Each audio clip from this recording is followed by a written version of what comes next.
G'day and welcome back to the Pillars of Ranternity. Last time round we started dealing with the Stitcher.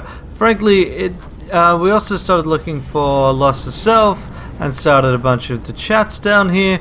And that's kind of what we're going to continue. We've saved this Outcast Stitches, although still it's not had the best of times.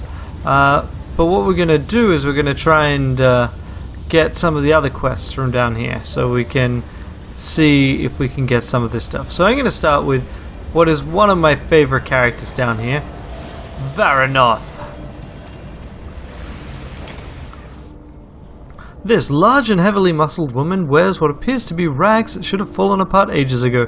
She looks so tired it wouldn't be a surprise if she fell asleep on her feet, and yet when she opens her mouth her voice is energetic like a little girl who's about to get a present.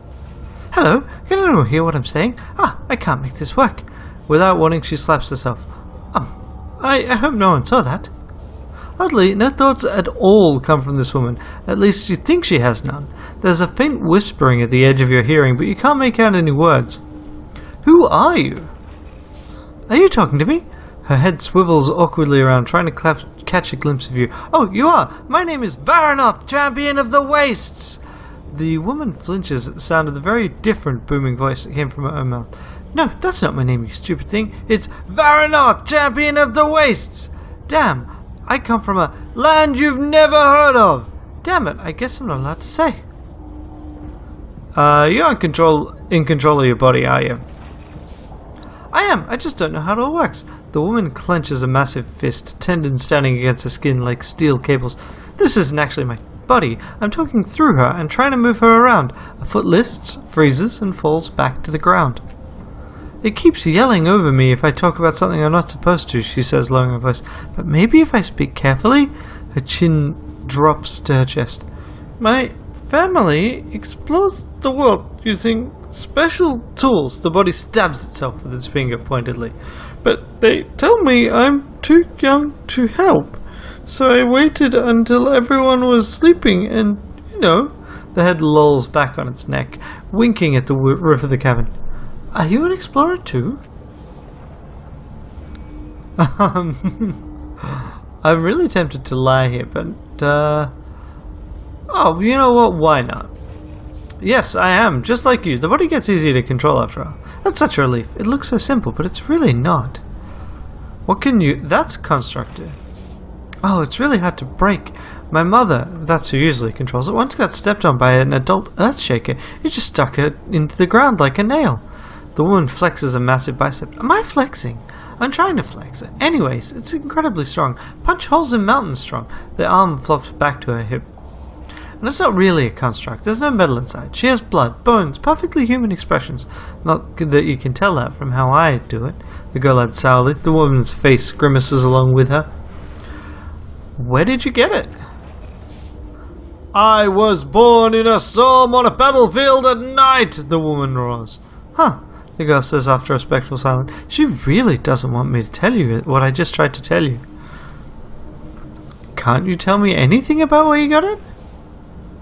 Seeds, the girl blurts. Oh, she let me say it, but I probably won't get away with more. Sorry. I really like that you can try again because they can do interactions like that. Why do you explore?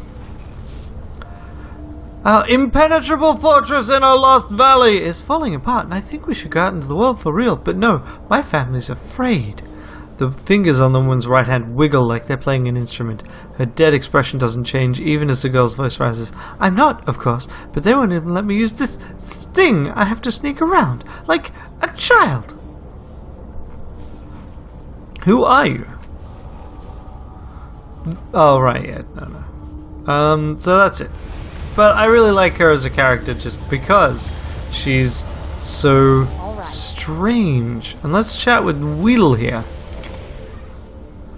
This young man has a bruised cheek and a number of nasty-looking daggers tucked into sheaths along his belt. Despite his rough appearance, he nods at you with weary good humor. Don't know you. What town are you from? Then his eyes find your tattoo. Never mind, your kind doesn't live here, do you? No offense. What do you mean, my kind? You know, he says, shrugging. Cast-offs, godlings, children of the changing god, tattoos, a bit of a giveaway, like I said, no offense. He shakes his head. Can't be easy though, can it? Living in that shadow. Well, who are you? Name's Weedle. I work for Folsom, the man who runs things down here. He has us patrol the place, keep an ear out for problems. That's why we're chatting. Some muttering hooded carker in robes has been following people home. So here I am, glaring at everyone wearing anything long in the skirt. Folsom's fussing over nothing. It'll blow over by the time I wake tomorrow. So who are you looking for? People in robes acting suspicious. Way I see it, everyone in robes got something to hide. Interesting. That's why there's... I'm sorry, buddy. Things are not gonna end well for you. I'm going. But it's not my place, so I'm gonna also grab Crooked Queek. Basically, I do want to resolve the Stitcher quest, but part of that is I need the mapper to help me. So I then will need to do some other stuff. Maybe I can talk... I think I need to talk to Chikekt and then the mapper. Anyway, at the moment there are these cool people to talk to, so let's do that. A small hollow-cheeked mutant sings a soft wavering tune to herself. Yellow bruises discolor her skin. Wounds form not from violence but from malnutrition, and her prominent bones bend and twist at odd angles. Still, she smiles at the oily water devoid of any fish. She smiles as she arranges her empty basket beside her, and she smiles at you when she sees you standing over her. Hello, I'm Crooked Queek of the Cold Canyon tribe. I haven't seen you down here before today. I hope you're not here to fish. They're nibbling instead of biting. She coughs into her cupped hands, a raw, ragged hacking that bends her double. You take her for a child at first, but after studying her features, it's clear she's in her late teens. It's only some mutation, and her bony structure born of starvation, that makes her seem childlike. You said you're part of the Crooked Canyon tribe? Are they down here too? No, she says lightly. They're all gone. Either dead or gone. She still isn't meeting her eyes. There used to be a lot of us. We came here when I was a baby, running from... She pauses, thinking. A war of some sort. It never ends. My family thought would be safe here, but the tribe died off one by one. She turns away, wiping her eyes. This city's hard on people like us. Your real name is Crooked Queek? Sort of. My parents called me Queek, but the nickname came later. She hunches over, her eyes darting shadily from side to side. It's because I sell junk for high prices and bribe the levy to carry people off in the night. No, really. People call me Crooked because I look twisted and broken. I wish they wouldn't. But it's okay. I am crooked, right? How is the city... like, I kind of want to, deliberately not call her that, but this just feels like picking on her almost. But, alright, let's go. How's the city hard on your tribe? They were used to living in the wilderness. So they knew what they could eat safely. Here it's not so simple. She told me that 10 people died eating tainted food before we found this fishing hole. She stares into the murky water. Then there's the diseases you can catch in the city, and the hate. A lot of us were killed just for being hard to look at, I guess. Is it as hard for you to survive here as it was for your people? No, I don't have a lot to eat, but I'm a lot more resistant to sickness than my friends were, and the people here know me. They leave me alone. You said everyone in your tribe is dead? Not everyone. I'm here. And some of us just left for better places. I bet they're doing really well. Why do you think the fish aren't biting? The fish down there are pretty fast and smart. They're nibbling at the bait, then swimming away. She watches the line with a combination of hunger and weariness. It's hard for me to get to that pole in time when the rod twitches, and harder to reel in the catch. I'm not very strong. Can I try fishing with your gear? You're welcome to it. Only if you do find something, could you share? She trails off, blushing. Never mind. Company's better than a scrawny fish. Come back any time. Let's go fishing. This thin, glowing thread pierces the surface of the water and plunges deep into the black depths like a white line drawn in shining ink. Let's have a look at the line. You try flicking the shining string and your finger goes right through it. Could you try catching something for me? I've had no luck today. Besides, everything down there is pretty much stronger than me. Yeah, we'll try. Give it a go. You pull on the line and something in the dark below pulls back. You press your lips together and reel in your catch. A muddy cipher dangles from the end of the line. It's beautiful. I was just hoping for fish. I can sell it and eat for weeks. Sure, go for it. You pass the cipher to her and she squinches her eyes shut in unmitigated joy. Thank you. I use my fishing pole whenever you want. Let's tug on the line. Begin reeling it in, nothing on the hook. Might have better luck tomorrow. Fair enough. So is there anything else that she'll say? What's new? Wow, cool. Except, you know, also sad.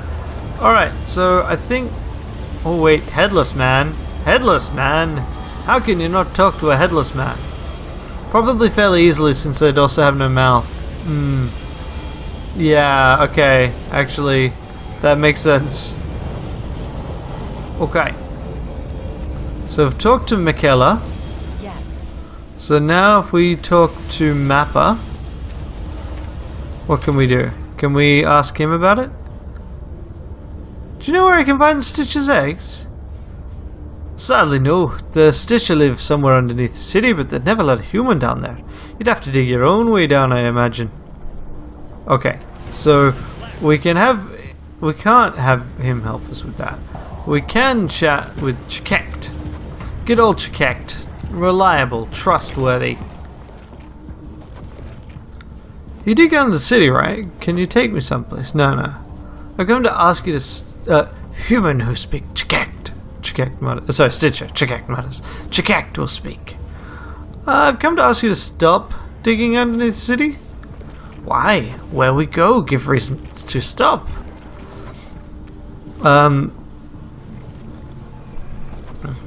Let's go with the humans above are suffering. When humans dig, they care for us? No. Why we care for them? That's a reasonable point. Never mind. Let me ask other questions. What do you think of Pelei or whatever? Stitcher seems discombobulated for a moment. Who? Then it thinks a little more. Then it sprays out a blast of pheromones and you smell a sharp tang of acid and weakened stone. It smells like distrust. Pelei, fishhead grub, not good person. Leans closer. Wants eggs. Can smell desire. But eggs in safe place, hidden. Not let thieves take eggs, harm broodmates. You smell hardened shells, calcium and silicon baking around the stitches. It's the scent of determination and safety. Not let anyone harm eggs without fight. Can you tell me about the Stitcher? It scrabbles briefly at the wall and a bit of lightning flares about the crown of antenna on its head. Its shoulders shrug and you smell dust. We Stitches live in rock, dig deep, devour electrical charge. Not enemy humans keep to community. Grow old in new home. More, perhaps, but is detail long. Human, not interest. Okay. Why are you digging here? This arm, Chikekt raised. Dig. Draw energy from rock from friction. Eat electric charge. Store electric charge. Points to its spiky growth unsplitting. Here, rock good, hard, much electric. Best found. Other places, not good. I found a dead Stitches near here. Can you tell me anything about that? Nell tunnel. Broodmate weakened. Could not feed self. Could not feed eggs. Digs tunnel to collapse on self. Not want burden Stitcher family. The great head on the creature shakes ponderously. Barely strong enough to collapse tunnel. Failed in life. Too weak, perhaps. Why are you digging underpopulated areas? The Stitcher stares blankly at you, its eyes shimmering. It seems to be trying to put its thoughts into a statement you can understand. Stitcher must survive. Must live where food is, yes? It doesn't wait for an affirmation. Human watch every step. Avoid stepping on insects. No impact on other life. Sacrifice of others is natural order. Taps you on chest. In the chest. Smart for human. It points towards the rest audibly. Not smart. Why concern? Not sentient. You claimed other people in the city aren't sentient? That's not true. The Stitcher shifts its way back and forth. Simple humans. Fight, eat, kill, try steal eggs. Not harmony. Sentient? Pah. Okay. And how did you end up being here? It shrugs, its massive exoskeletal plates grinding. No ancient to tell. 4 generations only in caves. We live instinct, only guess at legacy. Memory stolen. It growls in frustration. It pats wall nearby. Stitches hacked from eggs, yes? Yes. Traders come from evil blue. Other worlds. Think humans stole eggs. Humans brought eggs to world. Humans hatch eggs. Larval stitches. A mystery to buy. Released here? Chikek exhales from spiracles. Must guess at function. Must guess at society. Maybe advanced ones. Maybe great civilization. Now, only dig. Dig for clues. Well, that's all for now. Yes. So then I think I can go and talk to the mapper and short-circuit this. With what I think is the best solution for everyone that doesn't involve child stealing. Do you know of a place where the rock's hard and full of energies like prior worlds? The kind Stitcher like to dig. Making a note. The mapper laughs, delighted. Is that supposed to be a challenge? Not far from here, not far from Sagus. Big old spire of black rock glimmers and shines, but only under starlight. Seems to be balanced precariously on the cliffside, but it dives down deep into the earth. The Stitcher should find it ideal. He scratches his head. Frankly, I'm not sure why they're in the city in the first place, unless they're just being lazy. That spire is a much better spot for their kind. Okay. Farewell. Look out below! Above! Sideways! Alrighty, so now we can sort out the Stitcher.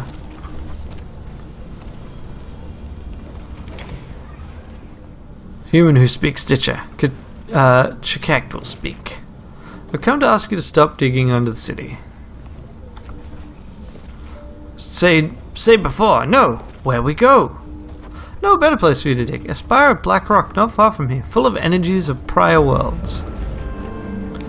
Stitcher's spiracles twitch and a rumble of marble and clay pervades the area. Better rock? It seems to consider your words. Could find spire, if we chose. Then, of course, do you want your people to have a future? Do you want a war with the humans above? They'll collapse your tunnels. They'll destroy you. And let's have a look at this. So we've got persuasion. We've already told them about a better source. We've got 1 level of effort because that's free. And we're trained. So that's 65% without doing anything. Because this is actually a fairly difficult task. He is a fairly determined jerk. So spend 2 points of effort. It considers your words for a time, and the scent that surrounds it vary from frightening to the mundane. At last, the smell of synth and strong glass waft past your nose. And Chikek says, "Human, give good reason. Yes, Stitcher comply." I'll remember that. It places its hands on the wall, drumming a complicated pattern with its fingers. "We'll move people to new home in Blackspire. Stitcher not trouble brown grubs. We leave." And then orders its peeps. So yeah.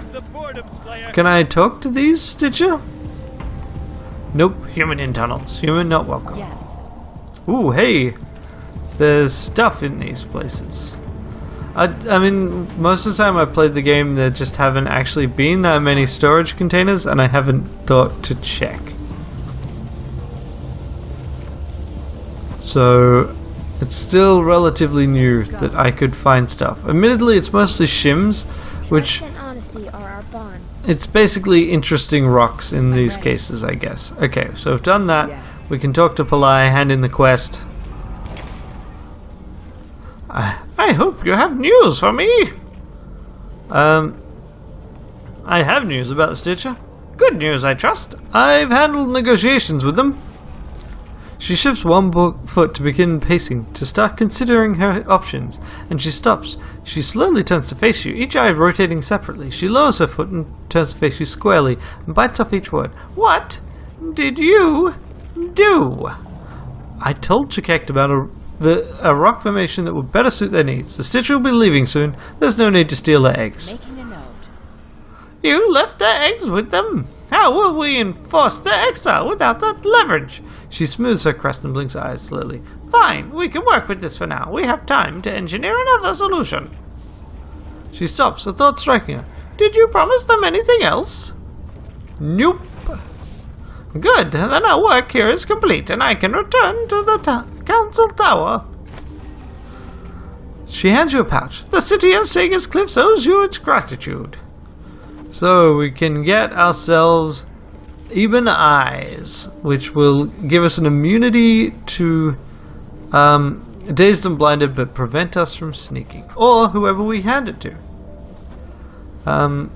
Cool. So, yeah, I've read that before on one of the beta streams. Admittedly, I've read a lot of this text before because, you know, it's still, this is the 4th time I've played through the early sections of this game. But still. So those are a bonded item. So basically I can put them on and I will be more perceptive and less sneaky. Right now I think that's fine. Except, oh no, there's the negative condition right from that. So now if I look at my character sheet, I'm super perceptive. Oh yeah. And I am, yes, I'm really bad at sneaking. Got an inability on sneaking. Got it. Yeah, that's all fine. Okie dokie. So, that quest is done. That's good. That will enable us to go find Makina when we've got an excuse to go find Makina. Which I think we'll actually need to rest for. I've never had Weedle stick around, which is, well, not stick around exactly, be alive, which is kind of weird. So let's go and spend the rest of this episode talking with these people. So we'll start with the Devourer of Wrongs. You should settle down. Make a little town of yourselves. The Devourer of Wrongs. This enormously fat figure stands alone, motionless. Because of its metal mask and the obscuring layer of devices and filters and hoses it wears, you can't even be sure if it's man or woman or entirely human. Its thick neck bulges and clenches as if it were chewing something. This one looks familiar. Some mind in my mind once knew her. You recall seeing this one before, standing behind Reese on the execution platform in Circus Minor. What's your role in the Dendra O'Hare? I attend executions and eat the condemned once they are dead. Their meat shows me the extent of their guilt and gives me the memories revealing motive, method, accomplices and secrets. The Dendra O'Hare have always performed this service for the city. I see. You're immortalizing them. We are. Fragments of their consciousness live on in my mind. When I die, I will be eaten by my successor, and so those fragments will pass from one generation to the next, their sorrows and mistakes never to be lost or forgotten. What's your role in cities? No, we've already done that. That's it. Fine. What about Xay? This short, squat woman rakes absently at the swollen red tattoos decorating her pale, naked scalp. Her claws draw blood, but she doesn't seem to notice. Her head jerks up at the sound of your footsteps, and her too large mouth widens in a sharp-toothed smile. We greet you, tenderling. Yes, we honor your arrival. Her eyes rove over your body hungrily. What brings you to the Dendra O'Hare, What do you wish to share with us? Her grey and pointed tongue swipes at the ritual scarring around her lips, leaving a glistening sheen of survivor. Who are you? We are Xay. You may not know the word, but we come from another world. A heavier one, more rocks, less life. She rubs her arm absent-mindedly. What's the name of your people in your language? Xay barks a rattling growl in your face and slams her teeth together. Then she smiles. You see, it does not translate so well. Our world is not like yours. It is not so rich. There are no animals, no vegetables. None of those. The only flesh is our flesh. But we are blessed. When we eat bodies, nothing is lost except the corpse. The soul is preserved. The dead one becomes part of us. It becomes we. You're saying that the individual desires, but the soul is dispersed among all who eat the body? You are correct. We give our respect this way and we survive. Until we don't. And sometimes someone dies on their own and their soul is lost. Our people deserve better. That is why we are here. We heard rumors of Dendra O'Hare magic. She says, concentrating. Your language tenses. clearly gives her trouble. It does not stop at the soul. It pulls memories from dead flesh and soaks them into the mind. She gives you a rapturous smile. So we came through a puddle in the bloom to learn this magic. We found our way to Sagas and we asked her to join. She sighs. Now the puddle is gone, we hear, but we will make another in time. How many bodies have you eaten? We do not share this. We prefer our feasts to be private, but many, we find our feasts on our own. Okay. That's not at all creepy. No, she says, chuckling. Wait, what did we ask? I have some questions about the gender of her. No. She chuckles and covers her mouth with a barbed claw. No, we are not the wives of the gender of her. Tenderling, speak with our leader in B2 instead. Savor his words and drink of his thoughts. She gestures extravagantly in the direction of an elderly man standing nearby, as though introducing a prince. Farewell. We will miss you, Tenderling. All of you. I'm always ready.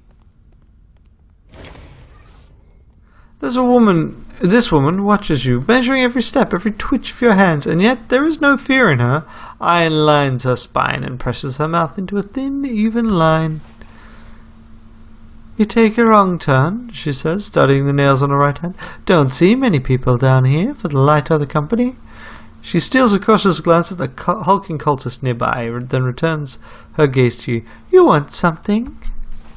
Her eyebrows arch curiously, and it's that simple movement that makes a somewhat strange connection in your mind. You've seen that expression before on a somewhat familiar face. The ghostly woman in the fifth eye. Yes, another loss of self. Awesome. Go on. How long have you... she sighs. How long have you been a Dendra her? Long enough. I thought I found a place I belonged. I guess I was wrong. She falls silent. Perception. Her lips shape the words again. How many false families until I find my true one? Why don't you feel like you belong in the Dendra her? Never mind. I shouldn't have said anything. What's bothering you? Nothing. No offense. But I don't know you at all. Leave me alone, all right? What's bothering you? What's bothering you? Farewell. Fine. Okay, let's talk to Mallet. The burly man sneers at you, flexing massive scarred hands that could easily encircle your throat. His tongue probes his stained, sharpened teeth, and a short, blood-stained club swings from a hook on his waist. So, what are you doing down here, shield meat, playing in the dark? He chuckles long and low. Been part of the Dendro how long? No, not long. What sort of work did you do before? I broke stuff, he says, his eyes gleaming with dull humour. Not much for conversation, are you? Way I see it is I don't know you, you ain't done nothing for me, and we got nothing to talk about. Not now, anyway. So, should we? You'll open up if we got something to talk about? Oh yeah, you won't be able to shut me up. Tell me about the Dendro. Don't have to tell you nothing. You ain't one of us. You ain't nobody. You want to tour? Talk to him, Bidu. I'm busy. Is he in charge? Yeah, and it is Ace. He'd better be. Farewell then. Alright, M2. The one that really came in here to talk to.